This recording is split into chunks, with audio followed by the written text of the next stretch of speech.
Welcome করছি নাটকবাজের আরো একটা স্পেশাল ভিডিওতে।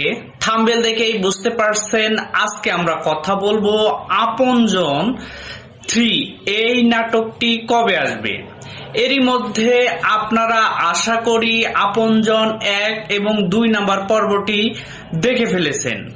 সো যেহেতু আজকে এই ভিডিওতে আমরা আপনজন 3 এই পর্বটি নিয়ে কথা বলবো, সো ভিডিওটি না টেনে সম্পূর্ণটা দেখুন, কবে আসছে সেই বিষয়টি আপনারা জানতে পারবেন। সো ভিডিওর প্রথমেই আমরা আপনাদের রিকোয়েস্ট করি অবশ্যই নাটকবাজ চ্যানেলকে সাবস্ক্রাইব করে পাশে থাকা বেল আইকনটি বাজিয়ে দিবেন। যখনই আপনজন 3 এই নাটকটি অন এয়ার হবে, ইউটিউবে আসবে, সাথে সাথে আপনি আপডেট পেয়ে যাবেন। আপনজন 2 যারা দেখেছেন শেষ মুহূর্তে এই নাটকে আমি বলবো একটি চরিত্র, প্রধান চরিত্র শায়লা সাথী পুরো নাটকটাকে টেনে নিয়ে গিয়েছে। তো শায়লা সাথীর প্রথমের দিকে পাগলের অভিনয়টা অনেক দুর্দান্ত ছিল, অনেক ন্যাচারাল ছিল।